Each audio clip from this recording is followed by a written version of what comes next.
조선의 모든 관객을 울리고 웃겼던 연극의 황제, 황철. 하지만 그의 마지막 무대는 화려한 극장이 아니었습니다. 배우에게 신체는 생명과도 같습니다. 하지만 하늘은 이 천재에게서 가장 소중한 팔을 앗아갔고 대신 끔찍한 마약을 쥐어주었습니다. 전쟁의 포화 속에서 무대 위 황제는 사라지고 환각과 고통 속에 몸부림치는 한쪽 팔의 중독자만이 남았습니다. 전쟁은 어떻게 천재의 팔을 자르고 마약은 어떻게 그의 영혼을 파먹었는가?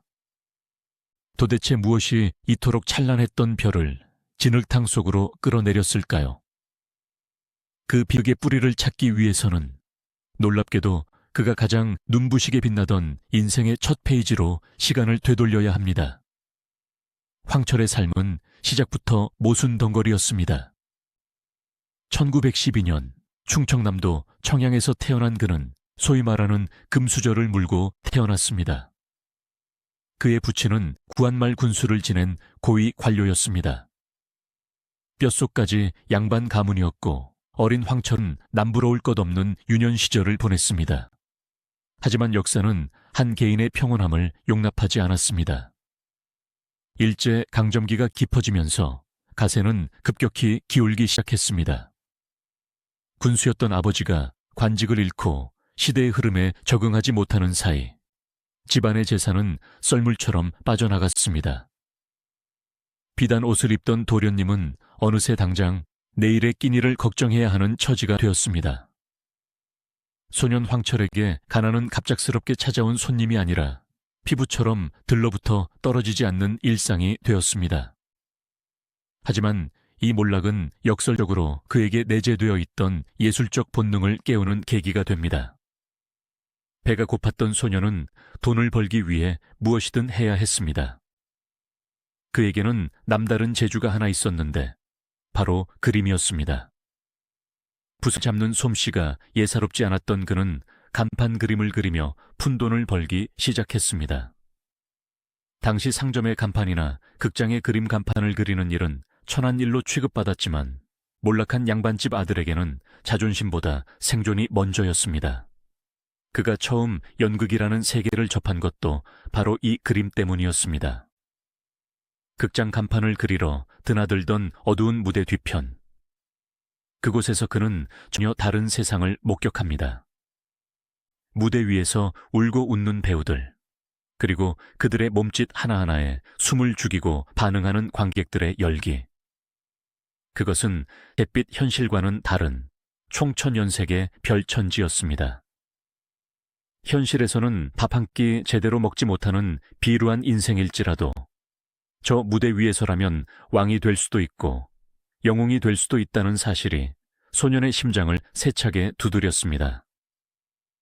그림을 그리던 붓을 던져버리고 그는 스스로 그 빛나는 조명 아래로 걸어 들어가기로 결심합니다. 10대 후반의 나이에 그는 유랑극단에 몸을 실었습니다. 당시 유랑극단 배우의 삶은 집시와 다를 바 없었습니다. 집마채 몸을 싣고 전국 방방곡곡을 떠돌며 다리 밑이나 허름한 여인숙에서 쪽잠을 자야 했습니다. 양반집 도련님이었던 그에게는 견디기 힘든 육체적 고통과 멸시가 뒤따랐습니다. 선배들의 빨래를 하고 무대 장치를 나르고 허드레시를 도맡아 하면서도 그는 불평 한마디 하지 않았습니다. 오직 무대에 서겠다는 일념 하나가 그를 버티게 했습니다. 초창기 그의 배역은 이름도 없는 행인일, 병사 이 같은 단역이었습니다. 대사 한마디 없는 역할이었지만 그는 그 짧은 순간에도 자신만의 존재감을 드러내기 위해 발버둥 쳤습니다. 그러던 어느 날 기회가 찾아왔습니다. 주연 배우가 갑작스러운 사정으로 무대에 서지 못하게 된 것입니다. 대역이 필요했고 평소 무대 뒤에서 대사를 몽땅 외우고 있던 황철이 지목되었습니다. 떨리는 가슴을 안고 무대에 오른 순간 그는 본능적으로 깨달았습니다. 자신이 평생 있어야 할 곳이 바로 여기라는 것을 말입니다. 그날 밤 황철이 입을 떼자 객석은 순식간에 정적에 휩싸였습니다. 그의 목소리는 당시 유행하던 가늘고 높은 기교 섞인 목소리와는 차원이 달랐습니다. 뱃속 깊은 곳에서 끌어올리는 듯한 묵직한 저음. 그러면서도 감정의 결을 하나하나 살려내는 섬세한 떨림. 그것은 훈련으로 만들어진 것이 아니라 타고난 천재성이었습니다. 그는 단순히 대본을 읽는 것이 아니라 배역 그 자체가 되어 울부짖었습니다. 관객들은 처음 보는 신인 배우의 연기에 압도당했고 막이 내렸을 때 극장은 떠나갈 듯한 박수 소리로 가득 찼습니다. 천재의 탄생이었습니다. 1930년대 중반, 황철은 당대 최고의 극단인 동양극장에 스카우트됩니다. 동양극장은 당시 조선 연극계의 메이저리그였습니다. 최고의 작가, 최고의 연출가, 그리고 최고의 배우들이 모인 곳이었습니다. 이곳에 입성했다는 것은 곧 스타가 되었다는 증명서와도 같았습니다. 하지만 동양극장에서도 황철은 단연 돋보이는 존재였습니다. 당시 극단에는 이미 자리를 잡고 있던 쟁쟁한 선배들이 있었지만 황철의 등장은 그 판도를 완전히 뒤집어 놓았습니다. 그는 기존의 신파극 연기 스타일을 거부했습니다. 억지로 눈물을 짜내기 위해 과장된 몸짓을 하거나 비명을 지르는 대신 그는 절제된 감정 표현으로 더 큰 슬픔을 만들어냈습니다. 눈물을 흘리지 않으면서도 관객을 울리는 법을 알았던 것입니다. 그의 대표작 사랑에 속고 돈에 울고 청춘의 십자록 같은 작품들이 무대에 올라갈 때면 매표소 앞은 새벽부터 장사진을 이루었습니다. 안표값이 천정부지로 치솟았고 극장 안은 발 디딜 틈조차 없었습니다. 이 시기 황철의 인기는 상상을 초월했습니다. 특히 여성 팬들의 반응은 광적일 정도였습니다. 기생들은 자신의 전 재산을 털어 황철의 공연표를 사재기했고 여학생들은 그의 사진을 교과서 사이에 끼워 넣고 다니며 밤마다 그를 꿈꿨습니다. 그가 무대에 등장하면 객석에서는 탄성이 터져나왔고 그가 비극적인 대사를 읊으면 여기저기서 실신하는 관객들이 속출했습니다. 그는 단순한 배우가 아니라 식민지 조선의 아이돌이자 연인이었습니다. 재미있는 것은 당시 그와 늘 비교되던 또 한 명의 스타, 심영과의 관계입니다. 우리에게는 훗날 국민 고자라는 인터넷 밈으로 희화화되어 알려진 심영이지만 당시 그는 훤칠한 키와 잘생긴 외모로 인기를 끌던 정통파 배우였습니다. 하지만 황철 앞에서는 늘 2인자일 수밖에 없었습니다. 기록에 따르면 두 사람이 같은 극단에서 공연할 때 황철이 주연을 맡는 날은 연일 매진 사례를 기록했지만 심영이 주연인 날은 객석이 절반도 차지 않는 날이 허다했다고 합니다. 심영은 세련된 외모를 가졌지만 황철이 가진 그 동물적인 호소력을 따라갈 수는 없었습니다. 대중은 잘생긴 배우보다 자신의 가슴을 후벼 파는 배우를 원했던 것입니다. 황철은 무대 위에서 완벽한 황제였습니다. 하지만 무대 밖에서의 그는 위태로운 탕하였습니다. 쏟아지는 인기와 돈, 그리고 젊음은 그를 방탕한 생활로 이끌었습니다. 그는 술 없이는 하루도 살지 못했습니다. 공연이 끝나면 곧바로 술집으로 향했고 인사불성이 될 때까지 마셔댔습니다. 술에 취해 길거리에서 난동을 부리는 일은 예사였고 툭하면 싸움질에 휘말려 파출소를 제집 드나들듯 했습니다. 그의 생활은 그의 영희만큼이나 극적이었습니다. 당시 신문 사회면을 장식했던 대형 사고가 하나 있었는데 만취 상태로 운전을 하다가 길 가던 일본인 여성을 치어 얼굴에 끔찍한 화상을 입힌 사건이었습니다. 이 사건으로 그는 막대한 합의금을 물어주어야 했고 배우 인생에 큰 위기를 맞기도 했습니다. 하지만 대중은 그를 버리지 않았습니다. 오히려 그런 파격적인 행보마저도 천재의 고뇌라며 감싸주었습니다. 도덕성 따위는 황철이라는 거대한 재능 앞에서 아무런 문제가 되지 않았습니다. 결혼 생활 역시 순탄치 않았습니다. 집안의 강요로 이정순이라는 여성과 결혼했지만 그는 가정에 정착하지 못했습니다. 아내를 집에 두고 밖으로만 나돌았고 동료 여배우들과의 스캔들이 끊이지 않았습니다. 특히 당대 최고의 여배우였던 문정복과의 연문설은 장안의 화제였습니다. 그는 결국 견디다 못해 집을 뛰쳐나와 가출을 감행하기도 했습니다. 그는 얽매이는 것을 참지 못하는 영혼이었습니다. 무대 위에서 수많은 인생을 살아야 했기에 현실의 한 여자는 그를 만족시킬 수 없었는지도 모릅니다. 그렇게 1930년대와 40년대 초반 황철은 조선 연극계의 정점에서 군림했습니다. 그가 기침만 해도 기사가 되고 그가 입는 옷은 유행이 되었습니다. 그는 식민지라는 우울한 시대가 낳은 최고의 스타였고 사람들은 그를 통해 잠시나마 고통을 잊었습니다. 하지만 영원할 것 같았던 그의 전성기에도 서서히 먹구름이 들이우기 시작합니다.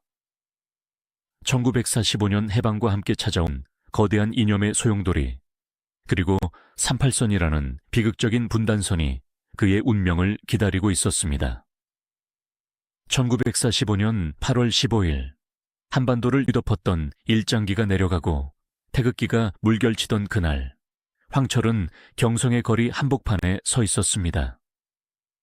대한독립 만세를 외치는 군중의 함성은 마치 거대한 파도처럼 그를 덮쳤습니다.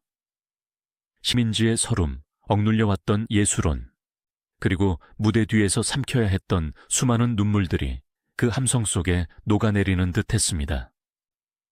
해방, 그 두 글자는 모든 예술가들에게 새로운 천국이 열릴 것이라는 약속처럼 들렸습니다. 이제 일본 순사의 검열 없이, 제약 없이 우리말과 우리 글로 마음껏 연기할 수 있는 세상이 온 것입니다. 하지만 그 달콤한 꿈이 악몽으로 변하는 데는 그리 오랜 시간이 걸리지 않았습니다. 해방 공간의 서울은 혼란 그 자체였습니다. 어제의 동지가 오늘의 적이 되고 예술은 순수함을 잃은 채 정치의 시녀로 전락해 갔습니다. 좌익과 우익으로 갈라진 예술계는 서로를 향해 손가락질하며 으르렁거렸습니다. 극장은 더 이상 낭만의 공간이 아니었습니다. 무대 위에는 예술 대신 삐라가 나뒹굴었고 객석에는 관객 대신 정치 깡패들이 진을 치고 앉아 살벌한 분위기를 조성했습니다. 황철은 이 혼란스러운 소용돌이 속에서 길을 잃었습니다. 그는 뼛속까지 배우였습니다. 정치 이념 따위는 그에게 중요하지 않았습니다. 그가 원한 것은 오직 완벽한 무대, 그리고 자신의 연기를 있는 그대로 사랑해줄 관객뿐이었습니다. 하지만 남한 사회는 그에게 그런 안식을 허락하지 않았습니다. 친일파들이 다시 권력을 잡고 득세하는 모습, 예술을 그 선동의 도구로만 이용하려는 정치인들의 행태에 황철은 깊은 환멸을 느꼈습니다. 게다가 광대를 천시하던 봉건적인 인식은 해방 후에도 여전히 남아 있었습니다. 딴따라가 뭘 알겠어 라는 식의 멸시는 자존심 강한 천재 배우의 가슴에 생채기를 냈습니다. 술독에 빠져 지내는 날들이 늘어갔고 그의 눈빛은 점차 공허해져 갔습니다. 바로 그 틈을 파고든 것이 북한의 선전이었습니다. 1948년 남북협상차 평양을 방문했던 많은 문화예술인들이 서울로 돌아오지 않고 북에 남았습니다. 황철 역시 그 대열에 합류했습니다. 그가 월북을 결심한 결정적인 이유는 정치적 신념 때문이라기보다는 예술가 대우에 대한 갈망 때문이었을 가능성이 큽니다. 북한은 선전선동의 중요성을 누구보다 잘 알고 있었기에 예술가들을 영혼의 엔지니어라 부르며 극진히 대접했습니다. 북으로 오시오. 당신을 위한 국립극장을 지어주겠소. 당신을 인민의 스승으로 모시겠소. 이 달콤한 유혹은 현실에 지쳐있던 황철에게 거부할 수 없는 제안이었습니다. 그렇게 그는 38선을 넘었습니다. 돌아오지 않을 강을 건넌 것입니다. 그의 월북 소식은 남한 사회에 큰 충격을 던졌습니다. 연극의 황제가 빨갱이가 되었다는 비난과 오죽했으면 떠났겠느냐는 동정이 교차했습니다. 하지만 황철은 뒤를 돌아보지 않았습니다. 그에게는 새로운 무대가, 자신을 왕처럼 떠받들어줄 새로운 세상이 기다리고 있었기 때문입니다. 평양에 도착한 황철은 그야말로 물 만난 고기였습니다. 북한 정권은 약속을 지켰습니다. 아니, 약속 그 이상이었습니다. 그들은 황철을 체제 선전의 간판 스타로 내세우기 위해 아낌없는 지원을 퍼부었습니다. 평양의 국립극장은 그의 도무대나 다름없었습니다. 남한에서 겪었던 자금난이나 극장 대관 문제, 깡패들의 행패 같은 것은 그곳에 없었습니다. 오직 연기에만 몰입할 수 있는 최적의 환경이 조성되어 있었습니다. 김일성의 총애는 상상을 초월했습니다. 당시 김일성은 젊은 지도자로서 자신의 권력을 공고히 하기 위해 대중적 인기가 높은 예술인들을 적극 활용했습니다. 그 중에서도 황철은 단연 으뜸이었습니다. 김일성은 수시로 극장을 찾아 황철의 공연을 관람했고, 공연이 끝나면 무대 뒤로 직접 찾아가 그의 손을 맞잡고 격려했습니다. 동무의 연기는 우리 공화국의 보배요. 최고 권력자의 이 한마디는 황철을 감격시키기에 충분했습니다. 남한에서는 광대 취급을 받던 자신이 이곳에서는 국가 원수와 독대하며 동지이자 영웅으로 대접받는 현실. 황철은 비로소 자신이 있어야 할 곳을 찾았다고 확신했을 것입니다.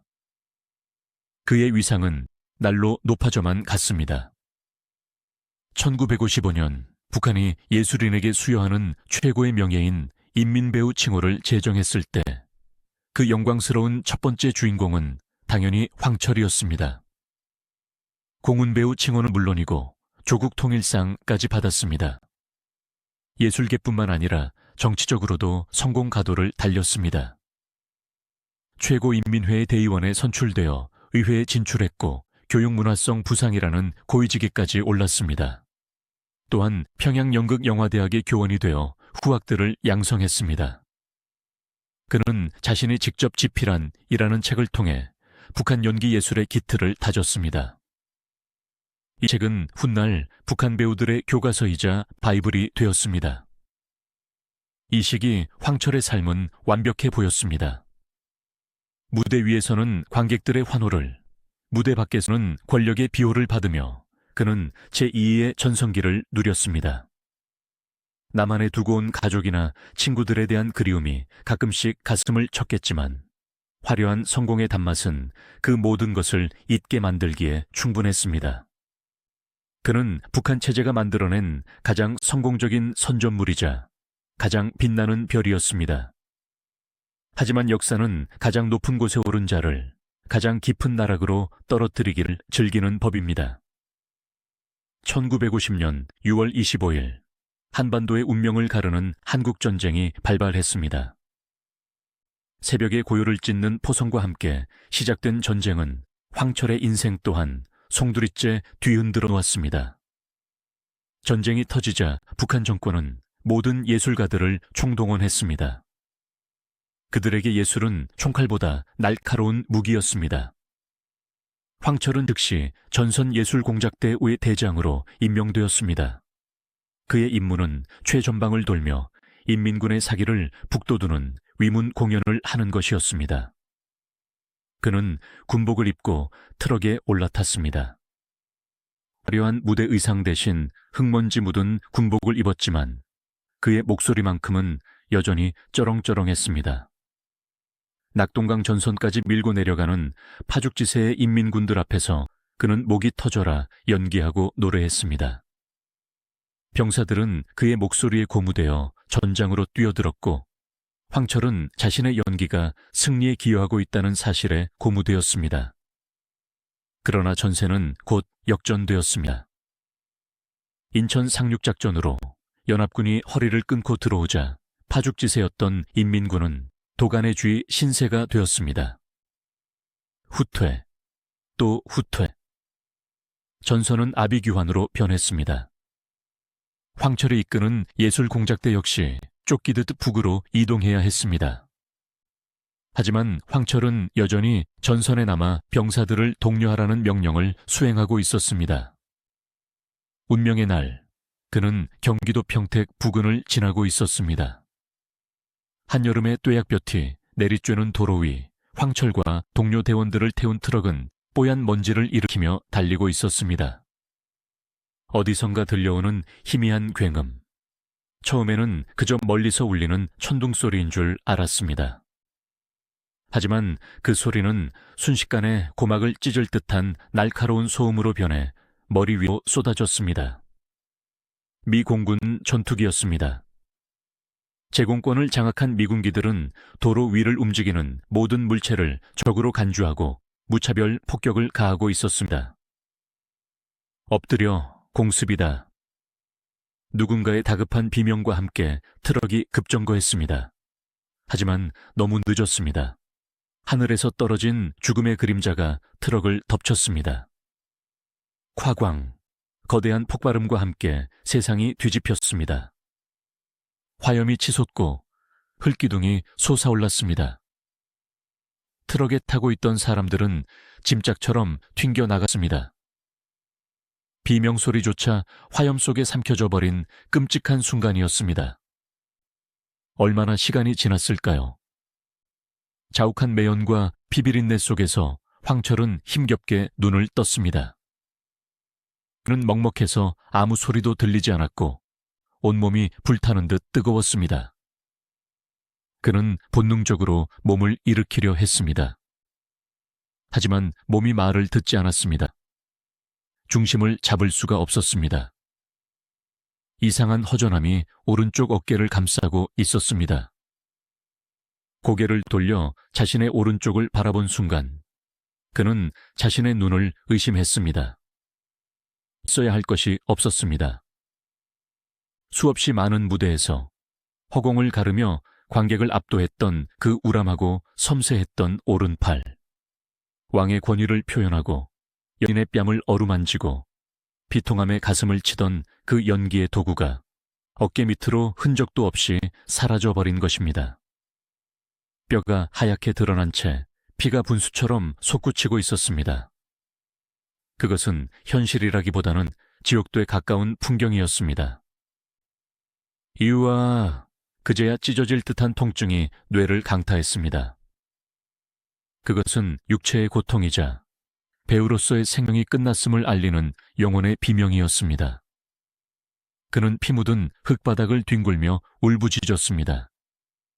차라리 죽여달라고, 제발 이 끔찍한 악몽에서 깨게 해달라고 소리쳤습니다. 하지만 이것은 꿈이 아니었습니다.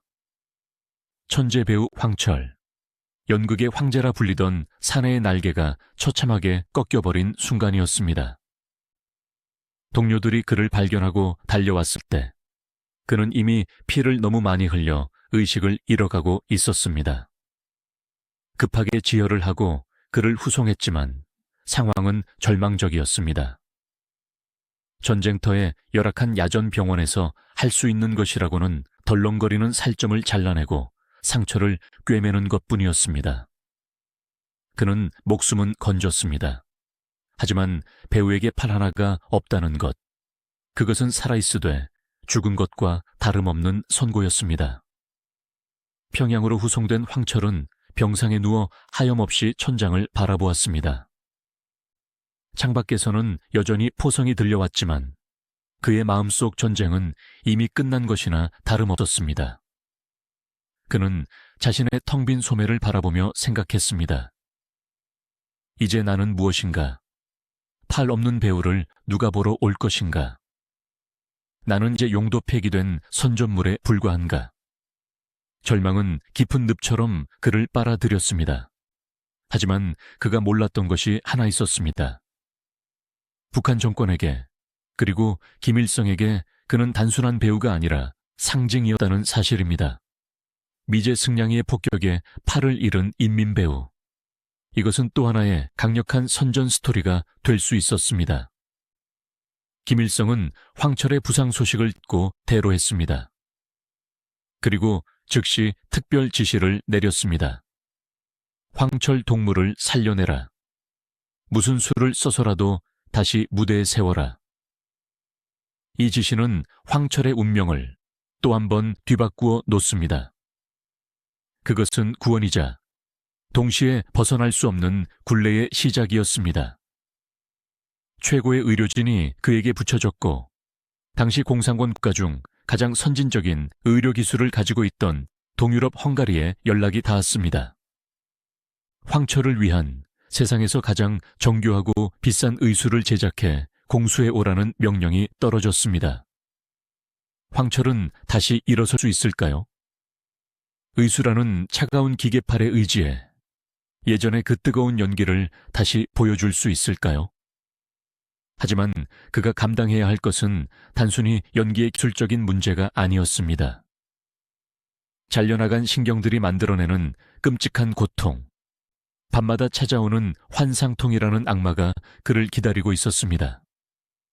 그리고 그 고통을 잊기 위해 손을 댄 하얀 약물, 그 달콤하고도 치명적인 유혹이 그를 서서히 옥죄 어오기 시작합니다.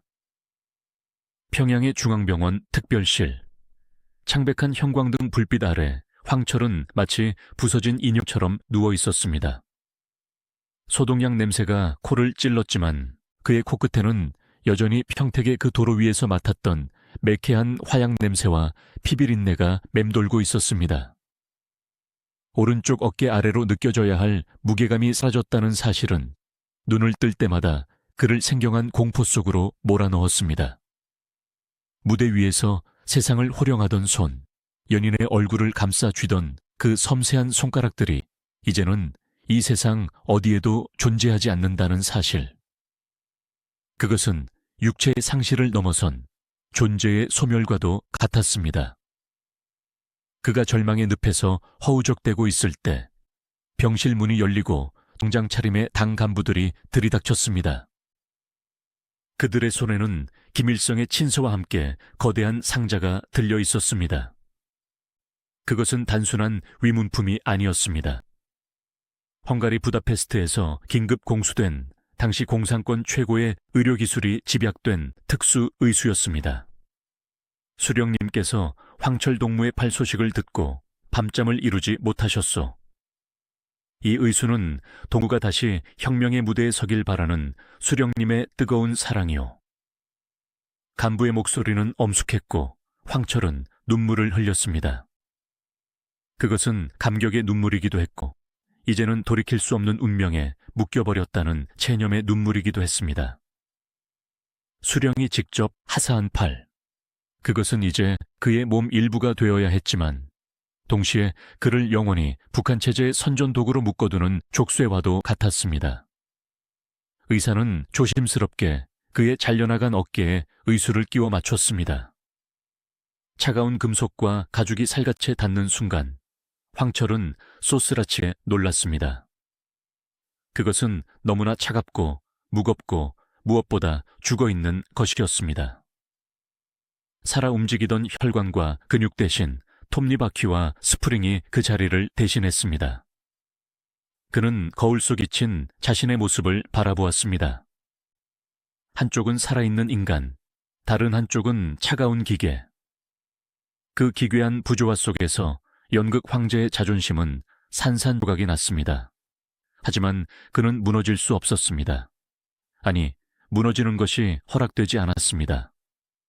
당은 그가 미제의 만행을 극복하고 다시 일어서는 영웅의 서사를 완성해 주길 원했습니다. 재활훈련은 고문과도 같았습니다.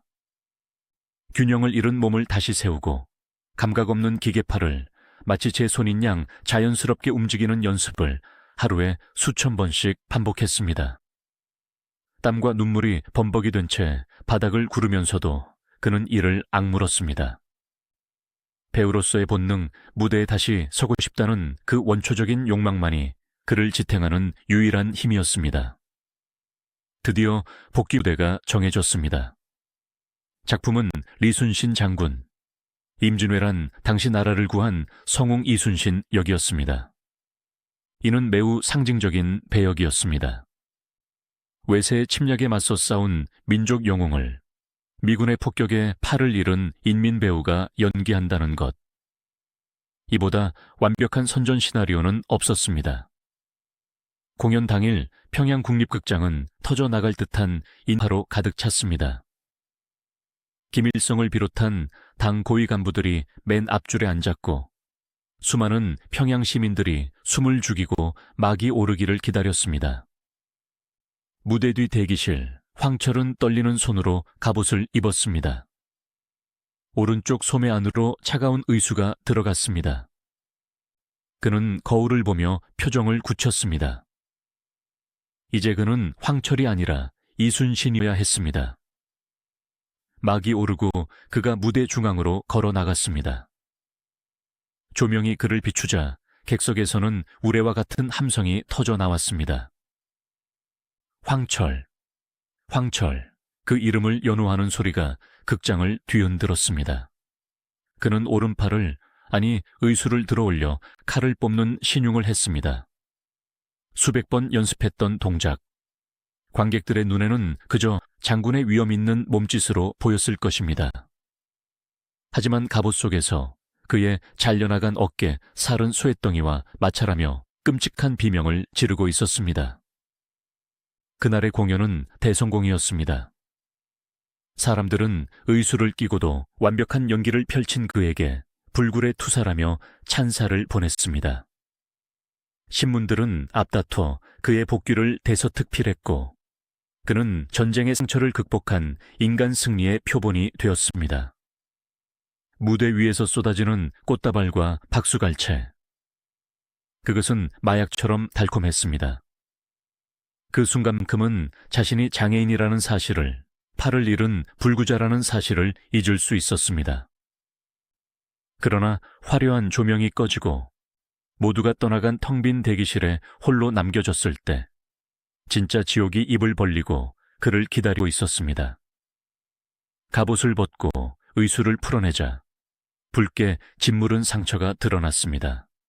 하지만 진짜 고통은 눈에 보이는 상처가 아니었습니다. 환상통, 그것은 악마의 저주였습니다. 분명히 팔은 잘려나가고 없는데 뇌는 여전히 그 팔이 그 자리에 있다고 착각했습니다. 단순히 있는 것 같은 느낌이 아니었습니다. 없어진 손가락끝이 불에 타는 듯 뜨거웠고 존재하지 않는 손목이 뒤틀리는 듯한 격통이 몰려왔습니다.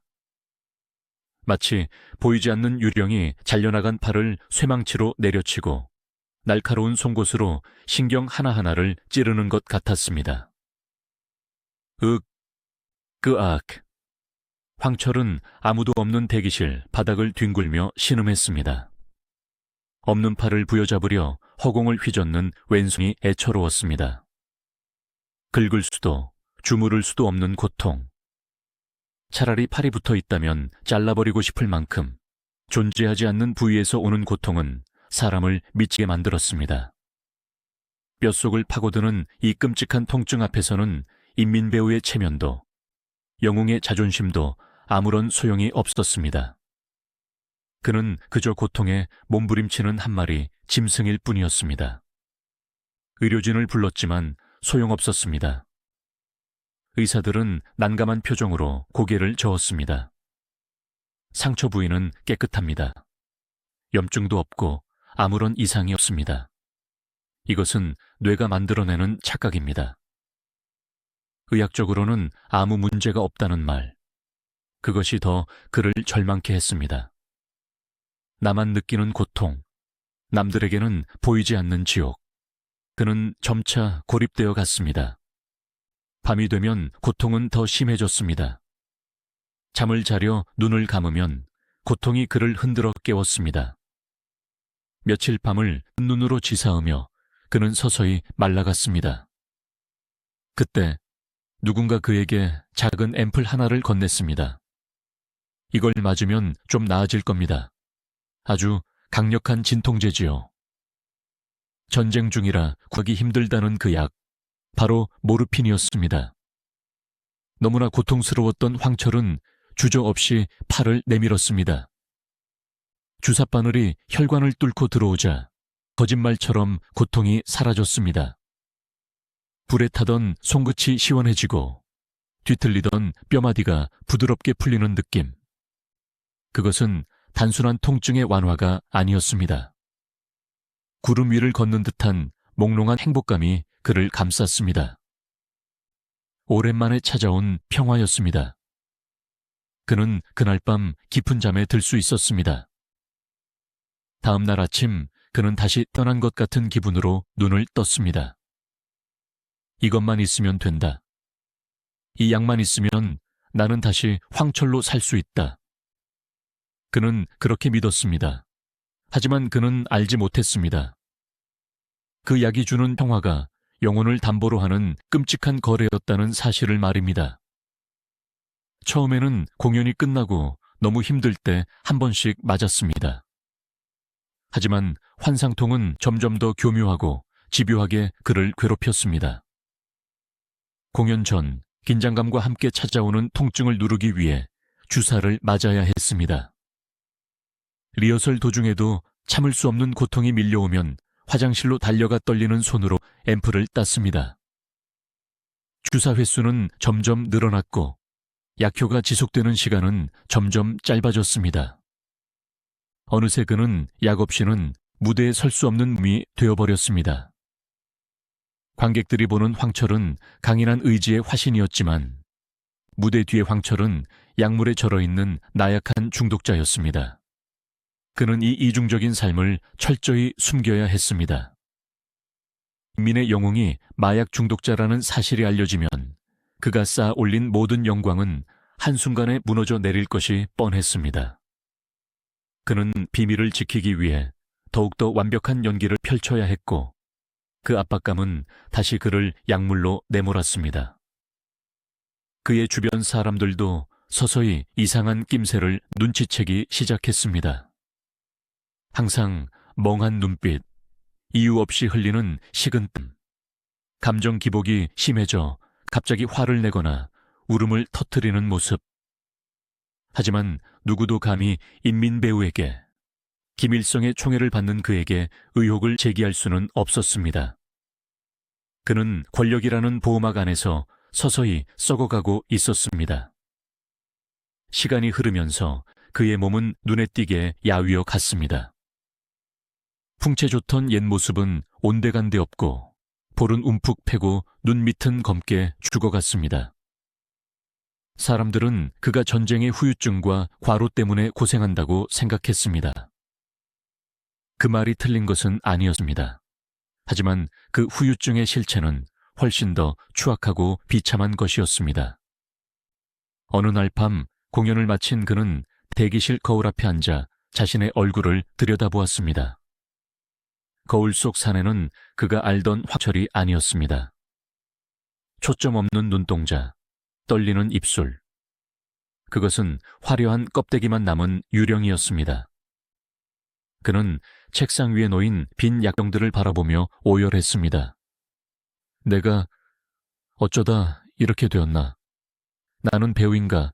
아니면 약쟁이인가? 하지만 후회는 너무 늦었습니다. 뼈를 깎는 환상통이 다시 스멀스멀 기어 올라오고 있었기 때문입니다.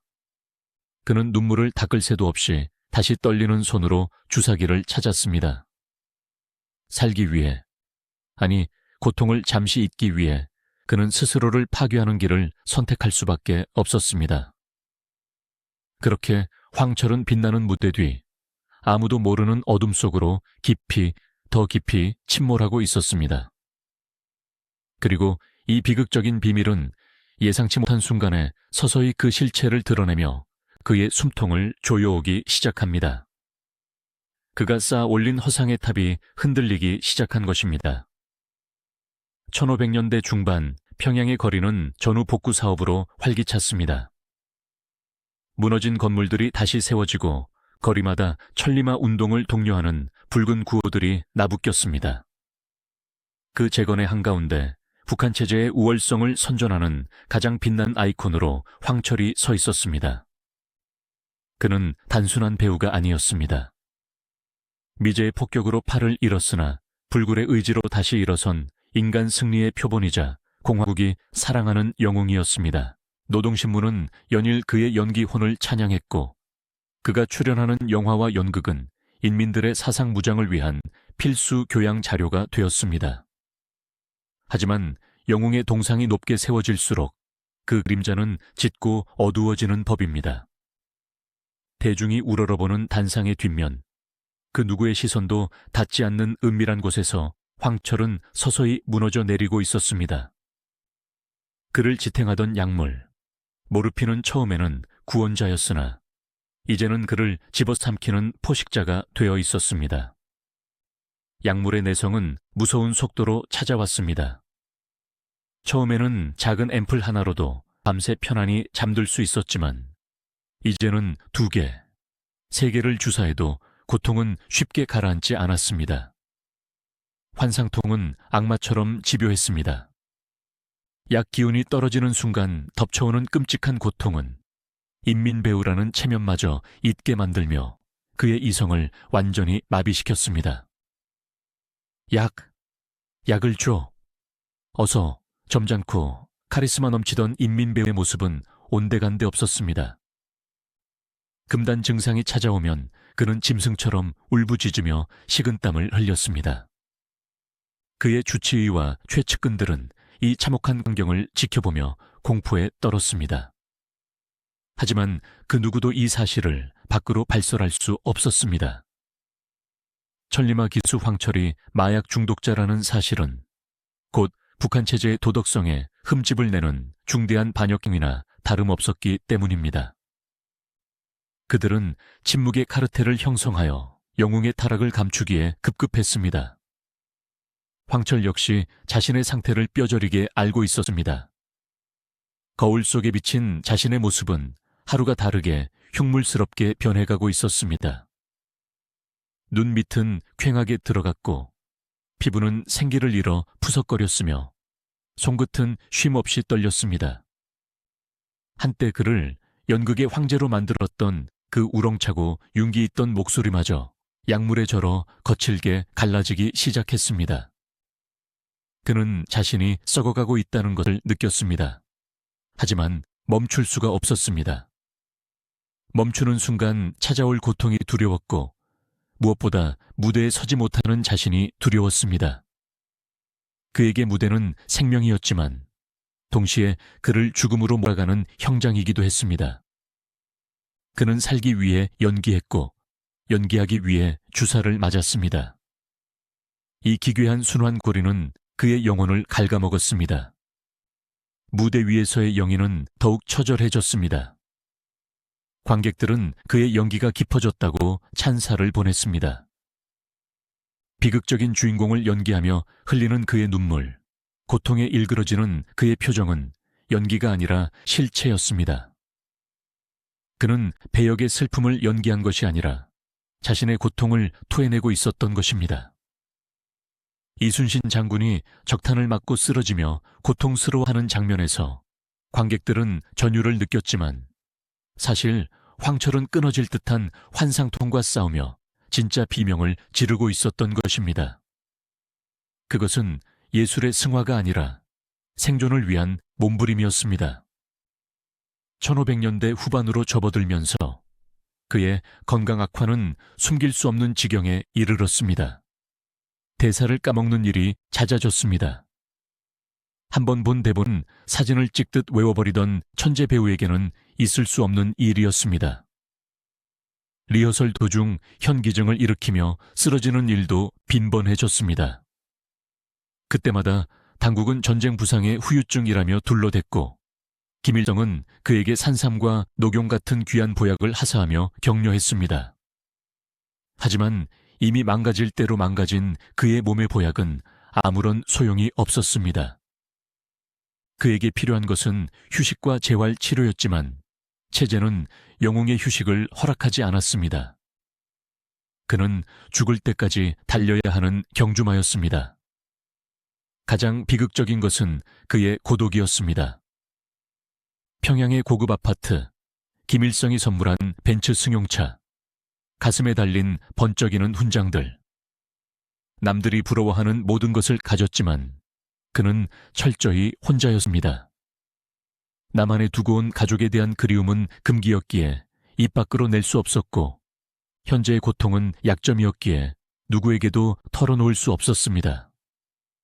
동료 배우들이 있었지만 그들 역시 감시와 경쟁 속에 놓인 사람들이었습니다. 문예봉 같은 월북 동료들이 그를 안타깝게 바라보았지만 그들 또한 살얼음판 같은 북한 예술계에서 자신의 안위를 걱정해야 하는 처지였습니다. 밤이 되면 그는 넓은 아파트 거실에 홀로 앉아 의수를 풀어 탁자 위에 올려놓고 술잔을 기울였습니다.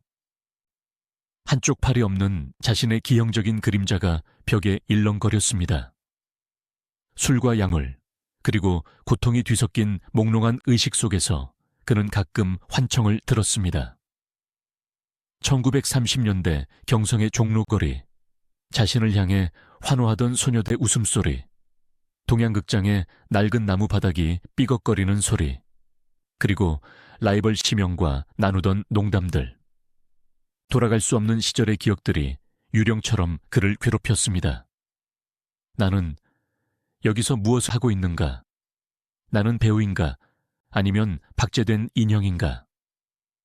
그는 스스로에게 물었지만 돌아오는 대답은 환상통에 찌릿한 전율뿐이었습니다. 1960년이 밝았습니다. 황철의 나이 48. 아직 한창 일할 나이였지만 그의 육체는 이미 80대 노인처럼 쇠약해져 있었습니다. 만성적인 소화불량, 불면증, 그리고 심장질환까지 겹쳤습니다. 약물 남용으로 인한 부작용들이 전신을 공격하고 있었습니다. 하지만 당은 그에게 더 큰 역할을 맡겼습니다. 교육문화성 부상이라는 고위 관직에 이어 최고인민회의 대의원 활동까지 병행해야 했습니다. 그는 낮에는 관료로서 회의에 참석하고 밤에는 배우로서 무대에 서거나 제자들을 가르쳤습니다. 그것은 자살 행위나 다름없는 스케줄이었습니다. 그의 마지막 불꽃을 태운 작품은 영화와 연극을 오가며 제작된 체제 선전물들이었습니다. 그는 화면 속에서 웃고 있었지만 그 웃음은 공허했습니다. 눈빛은 초점을 잃고 흔들렸습니다. 예리한 관객들이라면 그가 억지로 버티고 서 있다는 것을 눈치챘을지도 모릅니다. 하지만 북한 사회에서 의문을 제기하는 것은 허용되지 않았습니다. 모두가 그를 강철 같은 사나이라고 불렀기에 그는 강철이어야만 했습니다. 1961년 봄, 그의 상태는 급격히 악화되었습니다. 더 이상 진통제도 듣지 않았습니다. 혈관은 주사바늘 자국으로 딱딱하게 굳어 더 이상 바늘을 꽂을 곳조차 찾기 힘들었습니다. 그는 병상에 누워있는 시간이 길어졌습니다. 김일성이 보낸 최고의 의료진이 그를 살리기 위해 매달렸습니다. 수혈을 하고 온갖 약물을 투여했지만 밑빠진 독에 물 붓기였습니다. 그의 장기들은 이미 기능을 멈추고 있었습니다. 죽음이 가까워진 순간 그는 무엇을 떠올렸을까요? 공화국의 영웅이라는 칭호, 인민배우라는 명예, 아니면 평택의 그 도로 위에서 사라져버린 자신의 오른팔. 어쩌면 그는 그 모든 영광과 고통이 사라진 순수한 무대 위의 정적을 그리워했는지도 모릅니다. 아무런 이념도 선전도 없이 오직 인간의 희로애락만을 이야기했던 그 젊은 날의 무대 말입니다. 1961년 6월 8일 밤, 황철은 긴 혼수 상태에 빠졌습니다. 의료진이 분주하게 움직였지만 그의 심장 박동은 점점 희미해져 갔습니다. 창밖에는 평양의 밤비가 추적추적 내리고 있었습니다. 마치 한의 천재 배우의 마지막을 슬퍼하는 듯 했습니다. 그리고 다음 날인 6월 9일 새벽, 그는 가쁜 숨을 몰아쉬다 조용히 눈을 감았습니다. 향년 49세. 너무나 이르고 허무한 죽음이었습니다. 그의 죽음이 발표되자 북한 전역은 애도의 물결에 휩싸였습니다. 당국은 그의 죽음을 미제 침략자들과 싸우다 입은 부상의 후유증과 당과 혁명을 위해 헌신하다 얻은 과로 때문이라고 공식 발표했습니다. 틀린 말은 아니었습니다. 하지만 그 헌신의 이면에 숨겨진 약물과 고독, 그리고 처절한 자기 파괴의 과정은 철저히 지워졌습니다. 그는 죽어서도 완벽한 영웅으로 남아야 했으니까요. 평양시는 국장 수준의 장례를 준비했습니다. 검은 띠를 두른 그의 영정사진이 거리에 걸렸고 수많은 인파가 그의 마지막 길을 배웅하기 위해 거리로 쏟아져 나왔습니다. 장례 행렬은 장엄했습니다. 군악대의 연주가 울려 퍼지는 가운데 화려한 꽃으로 장식된 운구차가 천천히 움직였습니다. 하지만 그 화려한 꽃 무덤 속에 누워있는 것은 고통에서 해방된 한 인간의 앙상한 육신뿐이었습니다.